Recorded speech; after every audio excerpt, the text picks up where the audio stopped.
शाम के ठीक 5 बजे हैं और 5 PM पर एक और नए वीडियो के साथ हम हाजिर हैं। आज हम आपको साल 2021 के टॉप 5 राजनीतिक तमाशों के बारे में बताने जा रहे हैं। लेकिन काउंटडाउन शुरू करने से पहले हम चाहेंगे कि आप हमारे YouTube चैनल 5 PM को सब्सक्राइब कर लें, Facebook पेज को भी लाइक कर लें ताकि इसी तरह के वीडियोस हम आप तक आसानी से पहुंचा पाएं। साल 2021 अब खत्म होने को है, इसका काउंटडाउन भी शुरू हो गया है।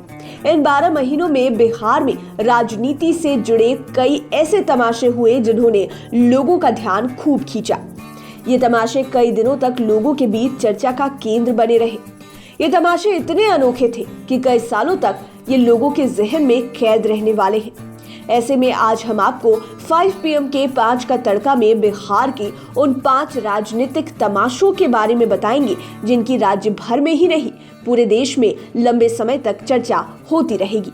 5वें नंबर पर नाम आता है गोपाल मंडल का और इनके अंडरवियर वाले तमाशे का।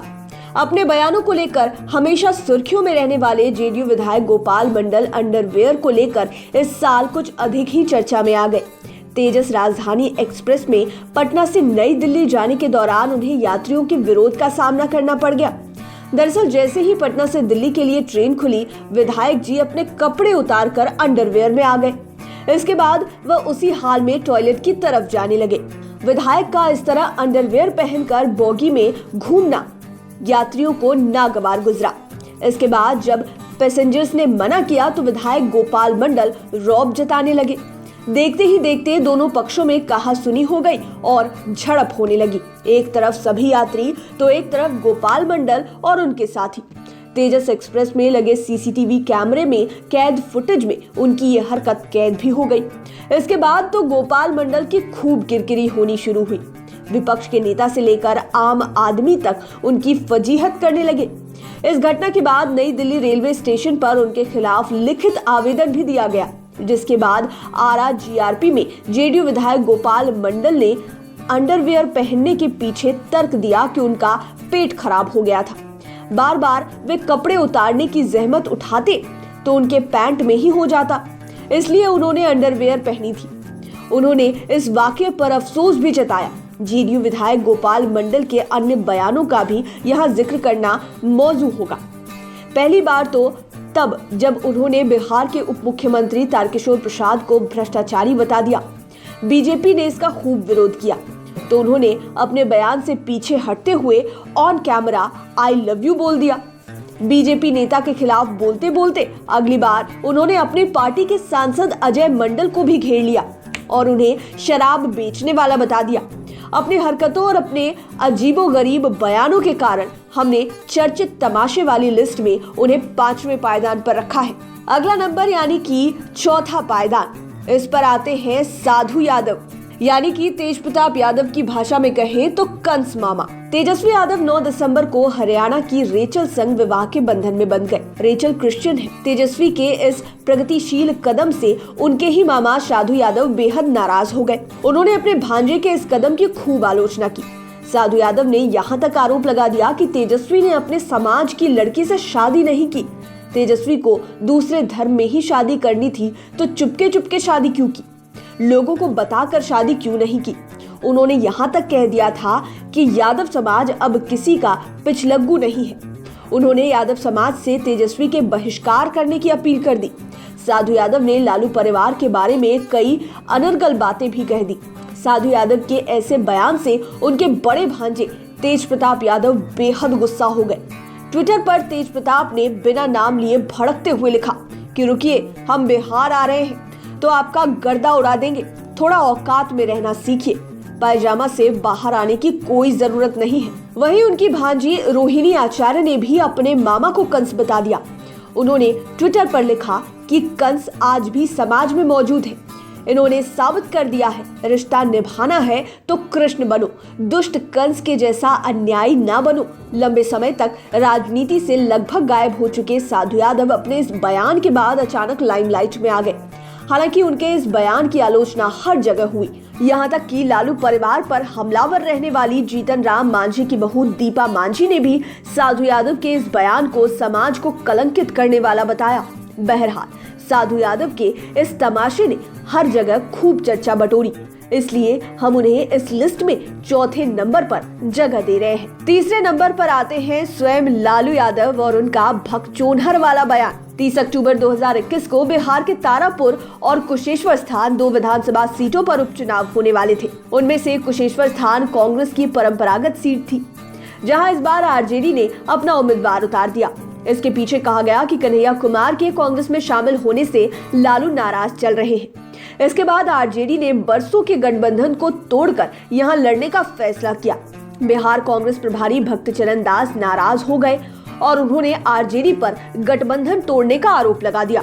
इसके बाद दिल्ली में लालू यादव से पत्रकारों ने बिहार कांग्रेस प्रभारी भक्तचरण दास के आरोपों को लेकर सवाल पूछ दिया। इसके बाद क्या था? इसके जवाब में लालू ने भक्तचरण दास को भगचोनहर कह दिया। उन्होंने कहा कि बिहार कांग्रेस प्रभारी को राजनीति का कुछ पता नहीं है, वे तो भगचोनहर हैं। लालू के इस बयान के बाद बिहार में सियासी बवाल मचा। चारों ओर उनके बयान का विरोध होने लगा। कांग्रेस के अलावे अन्य विरोधी दलों ने भी लालू के इस बयान को दलित विरोधी बताया तथा माफी मांगने की बात कही। यहाँ तक कि अपने शांत स्वभाव के लिए जाने जाने वाली कांग्रेस की दिग्गज नेत्री तथा पूर्व लोकसभा अध्यक्ष मीरा कुमार ने भी लालू यादव को खूब खरी खोटी सुनाई। इसके बाद लालू शांत हुए और उन्होंने शब्दों में नरमी दिखाते हुए कहा कि इनके इस बयान का गलत मतलब बताया गया है। भगचोनहर शब्द का मतलब होता है बेवकूफ, ना समझ। अब जिन लोगों को इस शब्द का असली मतलब नहीं पता, वही ऐसे बयान देते हैं। लालू ने कहा कि हम भी गांव के आदमी हैं, ये सब तो हम लोग वैसे ही बात करते करते कह देते हैं, इसमें आपत्ति जैसा कुछ नहीं। लालू के भगचोनहर का मतलब बताने के बाद भी यह शब्द खूब ट्रेंड करता रहा। यहाँ तक कि पटना के एक रेस्टोरेंट में भगचोनहर का बोर्ड तक लग गया। इस बोर्ड में भगचोनहर शब्द की व्याख्या तक कर दी गई। इसके बाद इस रेस्टोरेंट में पहुंचने वाले लोग जमकर सेल्फी लेने लगे। भगचोनहर शब्द के पॉपुलर होने के बाद इसे 5 PM के तमाशे वाली लिस्ट में तीसरे पायदान पर जगह दी गई है। दूसरे नंबर पर नाम बिहार की डिप्टी सीएम रेणु देवी का, जिन्होंने सरेआम भद्दी गाली दे दी। बिहार की उप मुख्यमंत्री रेणु देवी अपने विधानसभा क्षेत्र के भ्रमण के दौरान छात्रों के बीच अचानक अपना आपा खो बैठी। कार में बैठने के दौरान छात्र संघ सचिव को गालियां बकने का उनका वीडियो खूब वायरल हुआ। इस वीडियो में उन्होंने हरामजादा शब्द का प्रयोग किया था। दरअसल 12 नवंबर 2021 को डिप्टी सीएम रेणु देवी अपने विधानसभा क्षेत्र बेतिया गई थी। वह बेतिया जा रही थी। इसी बीच वोकेशनल छात्र उसी दिन MJK कॉलेज के सामने धरना अनशन पर बैठे हुए थे। छात्र BR यूनिवर्सिटी के निर्णय का विरोध कर रहे थे और परीक्षा केंद्र को चंपारण में किए जाने की मांग कर रहे थे। इस मांग को लेकर छात्र संघों ने डिप्टी सीएम रेणु देवी को घेर लिया। छात्रों से घिरी रेणु देवी अचानक गुस्से में आ गई और छात्र नेता की जमकर क्लास लगाते हुए उन्हें हरामजादा कह दिया। उप मुख्यमंत्री के मुंह से ऐसी गाली सुनकर सभी लोग हैरान हो गए।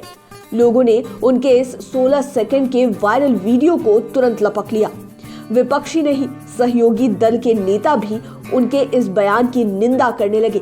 यहाँ तक कि भाजपा के कुछ नेताओं ने भी उन्हें मर्यादित तरीके से अपनी बात रखने की सलाह दे दी। बिहार सरकार में मंत्री नितिन नवीन ने कहा कि ऐसे शब्दों को कभी भी कोई जगह नहीं दी जा सकती है। ऐसा उन्होंने जिस आवेश में कहा हो, लेकिन ऐसे शब्दों से निश्चित रूप से परहेज करना चाहिए। राजद नेता श्याम रजक ने इसे संस्कारों से जोड़ दिया। उन्होंने कहा कि जिसका जो संस्कार होगा वह उसी भाषा का इस्तेमाल करेगा। बीजेपी का संस्कार ही ऐसा है। जाहिर है उप मुख्यमंत्री रेणु देवी के मुखारबिंद से निकले इस अपशब्द ने बिहार की राजनीति में खूब तमाशा किया, इसलिए हमने इसे दूसरे पायदान पर रखा है। अब साल 2021 के तमाशे वाली लिस्ट में पहले नंबर की बारी आ गई है और इसमें पहले नंबर पर आता है दारू और बोतल की तलाश। इसके बाद खूब तमाशा हुआ था। बिहार में साल 2021 के नवंबर माह की शुरुआत ही बड़ी खौफनाक ढंग से हुई। सूबे के कई जिलों में जहरीली शराब पीकर अचानक लोग मरने लगे। नवादा, पश्चिम चंपारण, सिवान, गोपालगंज सहित जिलों में देखते देखते संख्या बढ़ती चली गई जो जहरीली शराब से मौत हो रही थी। इसी बीच बेतिया में दिवाली की रात 15 लोगों के घरों में जहरीली शराब का अंधेरा छा गया। यह सिलसिला थमा नहीं। बस 3 दिनों में 26 लोग असमय काल के ग्रास बन गए। चारों ओर सरकार की छीछा लेदर शुरू हो गई। विपक्ष अचानक सरकार पर हमलावर हो गया। तेजस्वी यादव ने शराबबंदी से मौतों के लिए नीतीश सरकार को जिम्मेवार ठहराया। नेता प्रतिपक्ष तेजस्वी यादव ने ट्वीट कर कहा कि जहरीली शराब से बिहार में दिवाली के दिन सरकार द्वारा 35 से अधिक लोग मारे गए हैं। किसी की सनक से बिहार में कागजों पर शराबबंदी है, अन्यथा खुली छूट है, क्योंकि ब्लैक में मौज और लूट है। चारों ओर मचे हंगामे और लगातार आलोचना के कारण सीएम नीतीश कुमार को बिहार में शराबबंदी की समीक्षा बैठक करनी पड़ी, जिसके बाद अचानक पुलिस बेहद सक्रिय हो गई। हर गली से लेकर चौक चौराहे तक पुलिस शराब तलाशने लगी। इसी बीच पटना के रामकृष्ण नगर इलाके में शादी समारोह के दौरान दुल्हन के रूम में घुसकर 2 पुलिसकर्मी जांच करने लगे। उन्होंने इस बात की भी जहमत नहीं उठाई कि किसी महिला पुलिसकर्मी को साथ ले चले और दुल्हन के कमरे में तलाशी ले। बिना महिला पुलिस के दुल्हन और महिलाओं के कमरों में घुसने का वीडियो वायरल होने लगा। चारों ओर शराबबंदी कानून की आलोचना होने लगी। इस घटना पर पूर्व सीएम राबड़ी देवी भी गुस्से में दिखी। उन्होंने इस घटना का वीडियो शेयर करते हुए ट्वीट किया और सीएम नीतीश कुमार को तानाशाह तक बता दिया। राबड़ी देवी ने इस पूरे मामले पर सीएम नीतीश से जवाब भी मांग लिया। यह मामला इतना अधिक हाईलाइट हुआ कि मुख्यमंत्री नीतीश को इस पर संज्ञान लेना पड़ा। उन्होंने अधिकारियों को पूरे मामले की जांच करने का निर्देश दिया। बहरहाल शराब तलाशने की यह घटना काफी दिनों तक सुर्खियों में बनी रही, इसलिए हमने 5 PM के 5 का तड़का में तमाशे वाली लिस्ट में इसे पहले पायदान पर रखा है। तो आपने जाना कि साल 2021 में बिहार में टॉप 5 तमाशे क्या थे, जो आज भी चर्चा का केंद्र बने हुए हैं। अगर आपको ये वीडियो पसंद आया हो तो लाइक एंड शेयर करना बिल्कुल ना भूलें। अगर अभी तक आपने हमारे चैनल 5 PM को सब्सक्राइब नहीं किया है तो जरूर कर लीजिए। साथ ही साथ इसे फेसबुक पर भी लाइक कीजिए। धन्यवाद।